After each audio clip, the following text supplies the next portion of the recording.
A couple years ago when I rejoined TikTok, I fell into a small little community of people who I have all blocked since. And one of them asked me, "What is your niche?" And I remember being confused what that meant, so I asked them to explain, and they told me that when you post on TikTok, you have to find a specific topic that you like, and you talk about that and only that. Otherwise, you will not build a following, you will not make connections, you will not make a name for yourself, and you won't have brand deals in the future, and you won't get rich and famous. And I thought that was a really weird way of looking at this app, because I joined this app for community building, to find people like-minded, to connect with people, to look at silly animal videos, and to just have fun and view it as a form of catharsis. But they were viewing this app solely as a business venture. They didn't see it any other way. And they thought it was ridiculous that I wouldn't see it that way either. And they were judging me hard for it, saying, "Oh, so you're like a no niche kind of person. That's cool. You definitely won't build a following that way." And I was like, I'm not on here to build a following and get rich and famous. And the more I've spent on this app several years later, the more I realize how hard it is to get rich and famous on this app.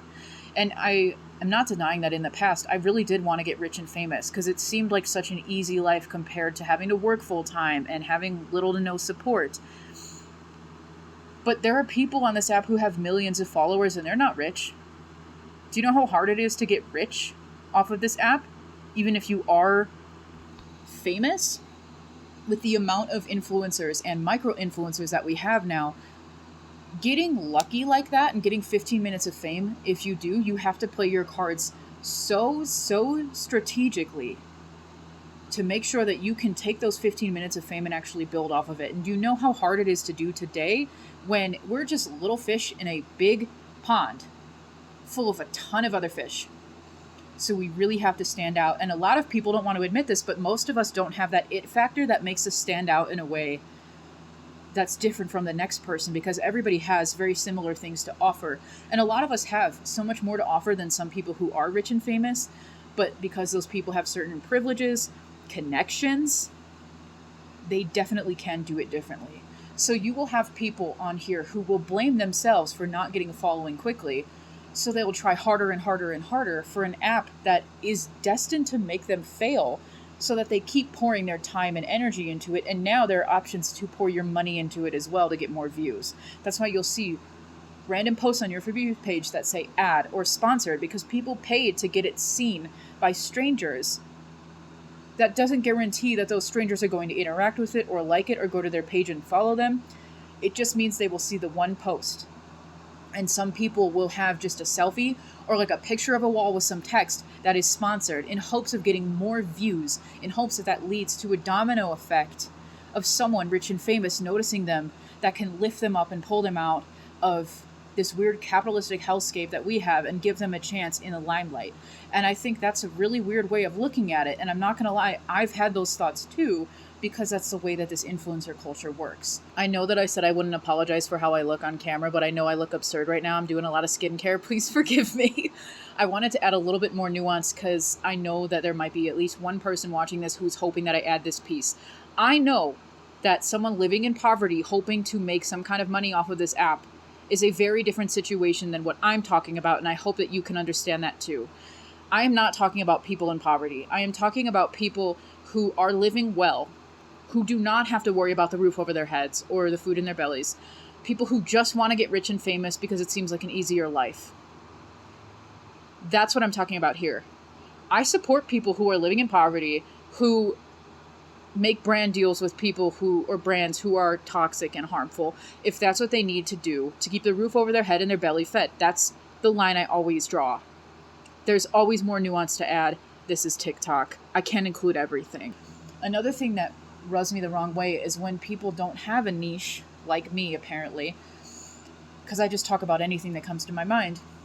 And so they'll make a lot of their personality about how they don't have a niche. They're a no niche content creator. That's like a title that people put. And I think that's kind of the same energy as like the person who's like, I don't care about anything. But then they make their whole personality about how much they don't care, so they clearly care. Because if you don't care at the end of the day, then it doesn't bother you whether people think you care or not. But if you put a lot of effort into looking like you don't care, people can pick up on that you're trying too hard to look like you don't care. So that's why I also think it's weird to brand yourself as a no niche content creator, because you're clearly still participating in influencer culture. Even though you're denouncing some parts of it, you are still participating in the part of labeling yourself as a certain type of content creator, because I guess no niche is a category of its own. It is a niche of its own in some weird meta way. I ended up blocking all those people that I was mutuals with several years ago because I just got weird energy from them. It just felt very weird that I had to kind of explain why I was talking about this and that, when in reality, for me, it wasn't this get rich quick scheme. It was just an app, and I'm posting because I like to post. I've always liked to post. I talk a lot, and my loved ones get tired of hearing me talk. They don't have the same type of ADHD that I do. We can't bounce around like bouncy balls in an enclosed space for hours. They get tired. So I come online and strangers come across this and they can scroll if they get tired. That's what it is for me. And I do like the validation, but some of my mutuals have been talking about this for years, and I've been reflecting on how online validation doesn't mean you're right, and you need to take that with a grain of salt too and be humble about it. Just because people agree with me doesn't mean I'm right, and just because people disagree with me doesn't mean I'm wrong. You have to have a level head when you come and post your more serious opinions online too. There's a lot of weird things about this app, but influencer culture is one of the things that I definitely hate. And I would say influencer culture is more of the selling things, right? Because that person years ago called me a content creator. And I was like, what does that mean? I just joined this app. I have 5 followers. What do you mean I'm a content creator? Because I posted a video on here. But apparently that means that if you regularly post things on here, specifically, you are a content creator.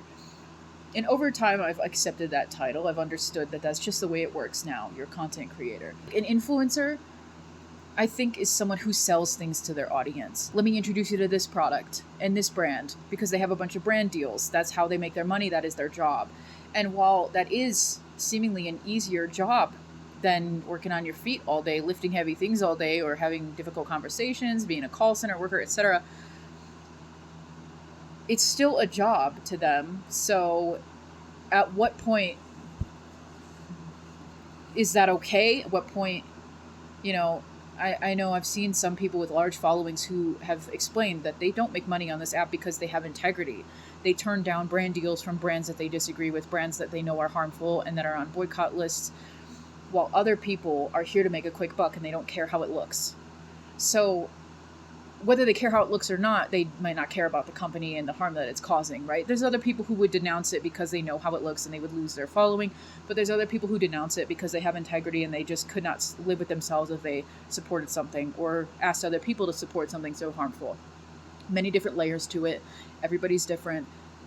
At the end of the day, sometimes I still look back several years later and think about how odd it was that someone thought it was weird that I didn't want to get rich quick off of this app, even knowing how hard it is to get rich quick off of this app. And yes, that was kind of a hope I had when I first joined, but I very quickly realized that that was an absurd idea to follow, at least for me, because I don't have the it factor. I have a lot of knowledge, but there are people way more knowledgeable than me who deserve their seats at their tables way sooner than I ever would.